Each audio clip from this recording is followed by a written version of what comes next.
These are orange balls. These are the sweet, delicious treats that we grew up on. You can get 4 of these for 1 rupee. But this is not a review about orange balls. We're trying to make a point here. So for the next 10 minutes, I'm going to pop 1 orange ball for every Chinese-made EV that passes by. Help us keep count. All right, there's one. Oh, there's another. 2 more. Let's check on the other lane. Oh, plenty. Oh, there's a dolphin. Dolphin right there. A few minutes later.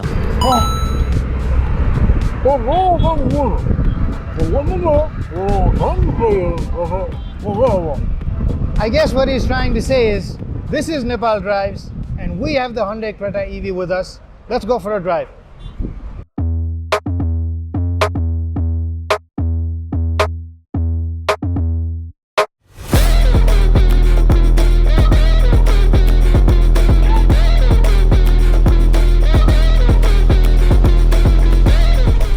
What was that about?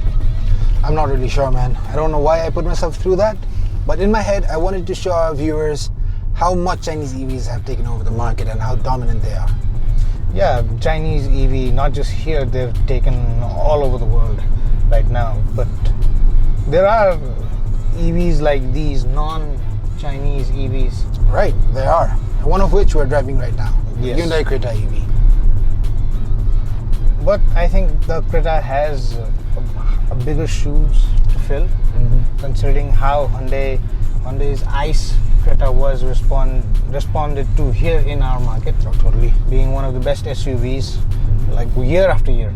Yep. So this has pretty big shoes to fill. Yeah, but that is also one of the reasons why the Creta is probably going to do well. Like the ICE Creta has created a very good foundation, and that is pretty much what Hyundai is banking on for the Creta EV.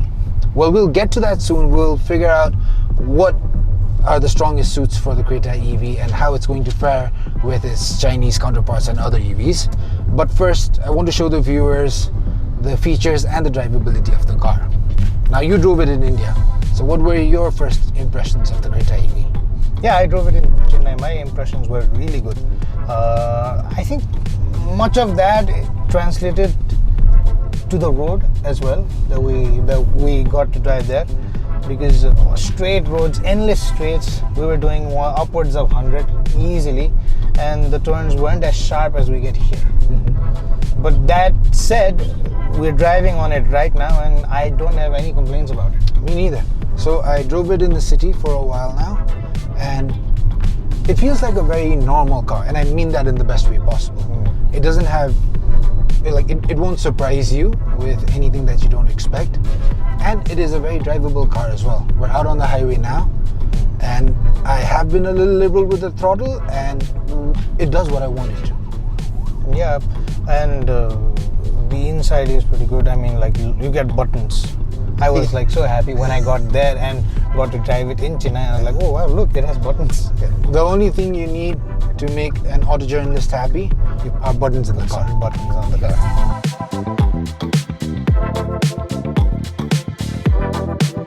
Step inside the Creta Electric and the layout feels instantly familiar if you've been in the ICE version. But look closer and you'll spot some EV-specific touches that give it a fresh identity. First off, there's a new 3-spoke steering wheel with a round center hub, featuring 4 dots that cleverly represent the letter H in Morse code. The steering controls have also been reshuffled. Media and phone functions are now on the right, while the ADAS controls have moved to the left.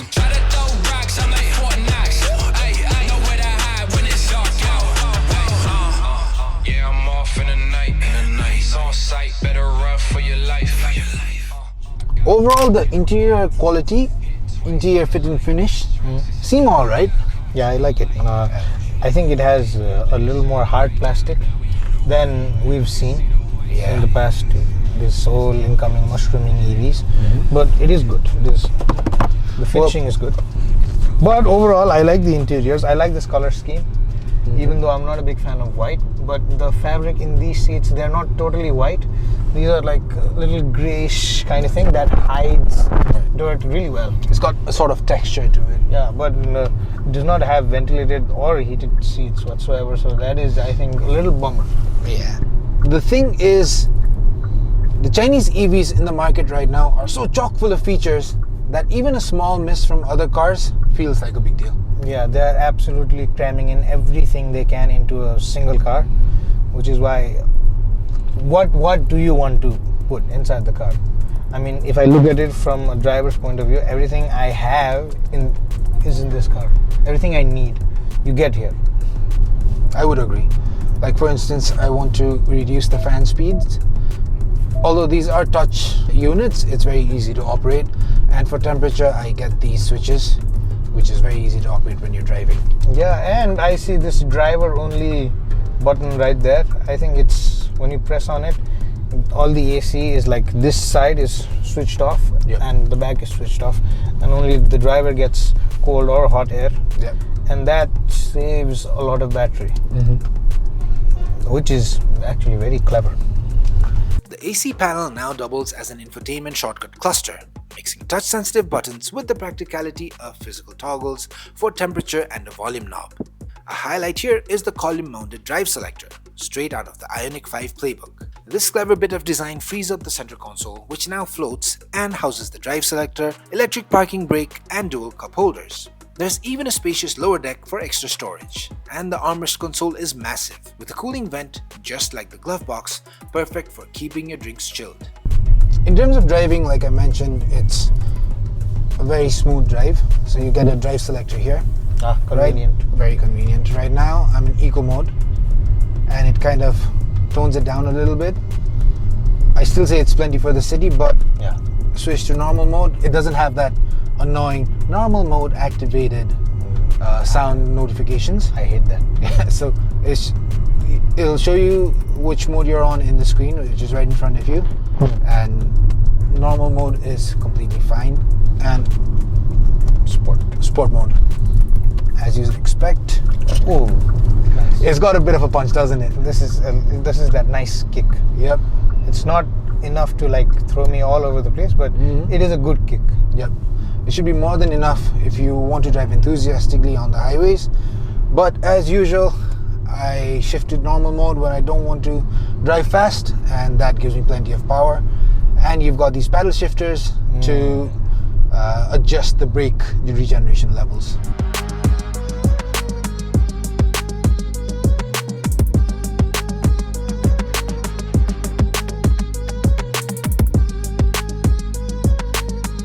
I've heard somewhere that if you keep pressing on one of those paddles, the regen takes over completely instead of the brakes. Yep. Kind of like an F1 car. So like this. Oh, okay. So I'm pulling in the left paddle instead shifter. of pressing the brakes. Yeah, I'm not. My foot is off the brakes. It's off the throttle, and it's so that you come to a slightly gentler stop. Oh, okay. So how's the suspension on this? Well, it's all right. I think it's slightly on the stiffer side, which bodes well for people who want to take corners at a higher speed. But having said that, it takes care of road undulations very well. See, very little feedback. Yeah, feedback. But I think one of the major reasons why we get the feedback we're getting is these tires are overinflated. I don't know why people do that. Yeah, most of the cars that we receive from the showrooms, Exactly. like really overinflate the tires. The dealerships always overinflate their tires, and when I look at it at the TPMS screen, instead of being in a healthy 30 to 35 psi range, they usually fill it up to 45-50, Right. which makes the car bounce. That's probably the reason why it's so bumpy. Yeah. So I was also using the iPedal mode earlier. So it has iPedal mode. Yes. Which I think is good for the cities once you get a hang of it. It's easy to use, and it should be a nice feature for people. You know, for lazy people. We removed the gears, we removed manual clutch. Now we are on to removing brakes completely. Yeah. I'll only be happy when I will be able to play cards inside the cabin and the car can drive itself. Oh, that would be the best. That's the only thing that will impress That me would now. be like that film Technologia. Technologia! Technologia! Technology, yeah. That would be it. So the battery on this is slightly on the smaller size. How much is it? It's a 42 kilowatt hour battery, which promises a range of 390 kilometers. Oh, so I drove the bigger battery when I was in Chennai. It was 50 something. So with the promised 390 kilometers, you can expect a realistic 300 to 320 kilometers easy. Yeah, if you drive it very sedate, in a very sedate manner with the driver only thing, I think you can easily do up to 350. Oh, easily. So what's the power? 99 kilowatt? 99 kilowatt. Okay. But I think 99 kilowatt is enough. I drive a car that does 70 kilowatts and it is more than enough for my kind of driving. So this is more than enough. Honestly, what I feel is we've been so spoiled for choice with the amount of cars that we have and the power that electric cars appear to give to drivers.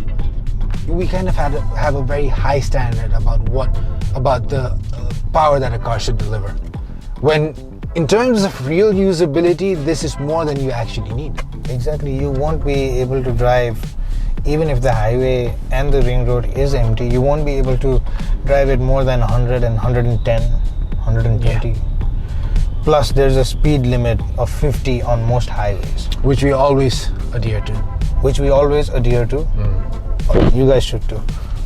But yeah, I think we've been spoiled by the numbers on the brochure. Some cars say 120, some cars say 150, 160. So 99 now does not feel as much as 160, but this is okay, this is fine. Visually, the Creta Electric draws quite a bit from the sporty Creta N-Line, especially up front. The enclosed grille gets that pixelated treatment we've seen on the Ioniq 5. And right in the center is the charging port. That same pixel theme carries on to the front air dam, which now comes with active flaps to help with aerodynamics. There are some nice styling touches too, like silver highlights along the lower edge of the black plastic cladding, giving it more contrast. And to make sure no one mistakes it for the ICE version, you've got a subtle electric badge on the tailgate and pixel style detailing on the rear bumper. These dual screens look nice, but they're a little small. Yeah, they're 10.25 inch units, but I think I can get used to it. I like the way it sits in front of me. It's very easy to read. And I like the animations that they have. If I turn on the indicators, you get a small blind spot monitor. Yeah, blind spot monitor, which is really useful. And I get all of the information in front of me in a very crisp display, which is easy to see. I think my gripe is the bezels are too thick. They are. Which massive. Again, we've been spoiled by other cars. But yeah, these are like really a little thick. But this whole UI where they implement black colors behind both behind both the screens. Sorry about that. How they implement this black color, this is making the bezel look thin. Yeah, it disguises it well. Exactly. It is a clever attempt, but I can see it. I like the buttons too. We've already mentioned it. I like the buttons. And you've got a wireless charger right here, a couple of cup holders. You've got a 360-degree camera operator right here. This is handy. Yep. This is very handy. If I have to pull up camera quickly, boom. One thing that has been missing on Chinese cars, which I have to say, is the glove box. Yeah. So now we're at a point in time where we are happy about having glove boxes in cars. We've been there.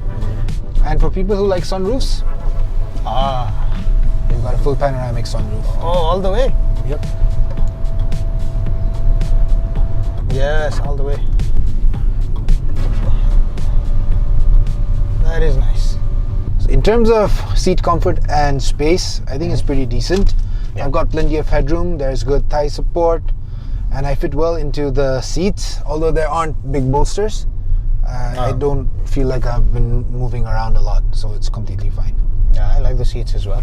And my knees were slightly touching, right? But it's because you are big and I've moved the seat a fair bit back. Exactly, and I'm not small myself. So, but for a regular individual, I don't see any problem. Yep. Another neat trick is the V2L function, which adds a 3-pin socket so you can power small appliances or even charge your laptop right from the car. Storage-wise, the boot still offers a healthy 433 liters and includes a spare wheel under the floor. Up front, there's also a 22-liter frunk tucked under the bonnet for a bit of bonus space. But more than the drivability and the feature list, I think it's the brand name itself that is the strongest suit for the Hyundai Creta Electric. Yes, and I think they have laid the groundwork for that ever since the Creta Ice, ever since Hyundai entered in Nepal. They've laid the groundwork. They have touch points and service centers all across country, and now they are establishing EV infrastructures as well. And I think that is what adds on to the confidence and the security that people sense when they're buying a Hyundai. Yeah, I also used to own a Hyundai a while back. It was an i20 Active. I drove 30,000-ish kilometers on it, and I had to take it to service center a few times, but the service was so smooth, so fast. I sent the car in the morning and received it before the evening. So I think that is what makes Hyundai like a brand to go for, because it is the after sales is so easy. Right. And because this is like a modified version of the Creta platform, for some it might feel like it's not a dedicated EV platform, but at the same time, because it might share a couple of components with the ICE variant, spare part availability might not be an issue. Which also adds to the peace of mind. And this car will probably appeal to a certain demographic more than others. I'm thinking about maybe people over the age of 40 who aren't looking for specific features in a car, but more that sense of comfort, that sense of security that you get from it. Yeah, not like, oh, I want this edgy design, I want this, I don't want any buttons on my dash. I think more than that, they're looking for a car that will make their life easier. Right, I can almost hear a 50-something-year-old father telling his son, oh, I heard there is a Creta Electric now, maybe you should buy that. Yes. It is slightly overpriced. Yeah, it starts in at a price of 52 lakh and it goes up until 59.96 lakh, which is for this Premium Plus variant, which is the top variant that comes in Nepal. And there will be people who will be saying that it is an NMC battery and that plays a huge factor, but I really don't think it makes that much of a difference. Yeah, I think people are making it a bigger issue than it should be. NMC, LFP, they both have their cycles and a maximum amount of range that they can go. I think that is not doable, because who's going to drive 6 lakh kilometers or 8 lakh kilometers? Right. So I think that is not a discussion. So that was about it. I really enjoyed the car. It looks good, it drives well, and the Creta nameplate kind of adds on to its value. Yeah, and I think you are essentially getting into that Hyundai ecosystem of reliability, ease of service, and a great brand value after buying it. Yeah. Like you said, buy it and forget about it, right? Exactly. So That's been it. Thank you for watching this video. Like, share, and subscribe if you like our content. And we'll see you on the next one. See ya.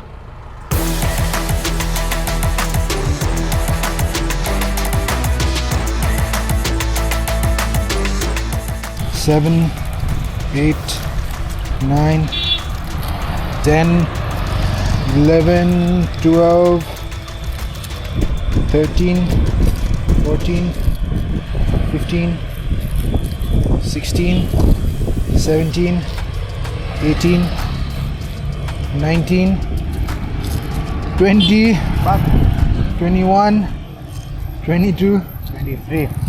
23. But that's like more than 2 every minute. Oh.